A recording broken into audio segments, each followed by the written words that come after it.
Everyone, Ben here with Ben Makes Data Easy. It's Saturday afternoon. I've been doing a lot of videos on scripting and grabbing data from the Power BI service. A lot of it is regarding just kind of a tenant scan of your reports. And then what the script does is it actually allows you to search through your entire report, all of your reports at once. And it's really powerful.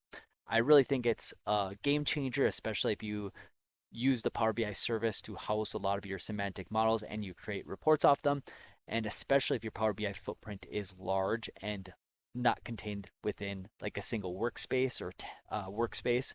I think being able to search through all of your reports at once for specific objects like measures or dimensions and locating which reports have that dimension in it is extremely powerful. So if you haven't seen that video, I recommend checking it out. I have it on X and YouTube, so also Facebook, I believe too. So just check it out. That is very powerful, and that technique is very powerful. I do have the ability to do that through semantic models as well. So, but today I want to get into some basics with Power Query. So what I'm going to do is actually transformations. I have an Excel workbook with 4 columns, and I'm going to do 4 basic transformations with Power Query. So Power Query is really kind of the user interface that automates a lot of data collection and data transformation within Excel, but you can use it in Power BI too. And then the predecessor of Power BI, there's Power Pivot, which came before Power BI. It's very similar, at least the back end, but it does have the Power Query behind the scenes on that. I think you can, it's probably also found in uh, data flows and so the naming conventions. Microsoft changes a lot, so I'm not up to date, but there's a few other places you can find Power Query too. So let me jump into this and I'll try to take this slow. So the first thing we're going to do is in Excel, I'm going to open the Power Query window. I'm using just a table that I've created in Excel for this exercise. I'm going to right click the table and then I'm going to select get the table range. I'll do that one more time, just a little bit slower so you can see that. So I'm right clicking and then I'm going down to get data from the range. And then that brings me to my Power Query editing window. So there's a lot of things that you can do with this Power Query editing interface.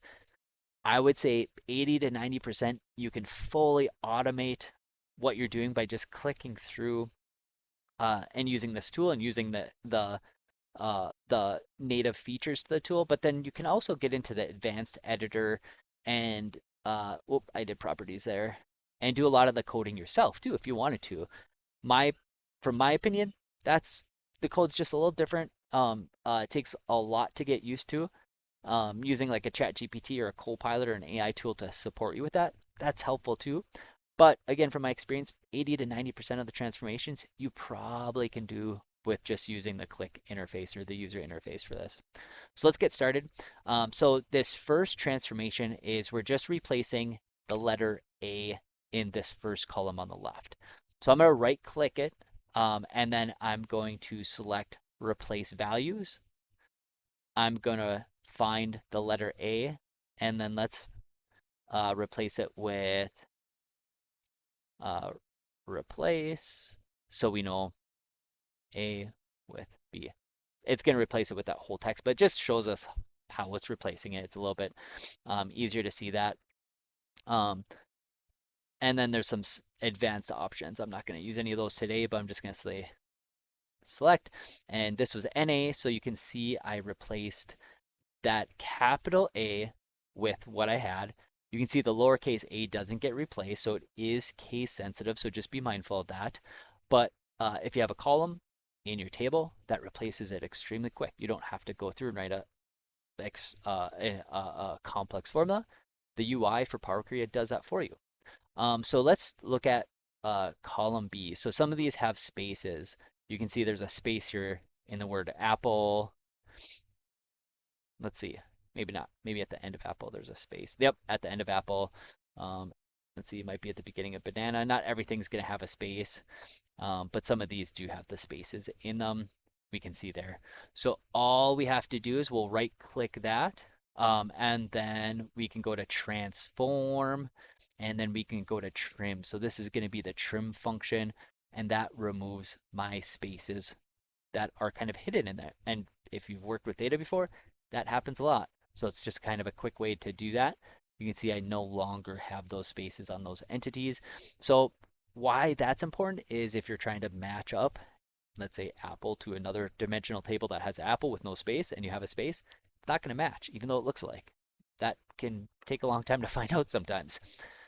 So these are, we're going to transform this, and let's say we want this either all uppercase or all lowercase. All we have to do is right click the column again. We're going to go to transform, and then I have uppercase, or we could capitalize each word. Lowercase, let's go uppercase with this one. And very easy, it switches all those to uppercase. Now, split column. You can get really detailed with this. You can do a lot with this, especially if you have a really messy column. But what we're going to do is we're going to use the special delimitator, that comma, to create two columns from this. I'm going to have it split at that comma. So I'm going to say split column, and by delimitator, it already knows I'm going to select comma, but there are other ones you can find, or you can do a custom one. Pretty straightforward. I can say leftmost delimiter, each occurrence of this, rightmost, I'm going to go with the left. And then I am going to say OK. And that splits it. So it creates two columns from based off of that comma and splits them into, you could do first name and last name now. You don't have them together. So again, this UI is very, very, very helpful for doing transformations, takes the complexity out of it, makes it a lot quicker. So if you're not familiar with Power Query and you work with Excel or Power BI quite a bit, I recommend getting used to it and jumping into training, because it can save a lot of time. All right, that's all I have today, folks. So I will talk to you later. Hope you have a great Saturday afternoon.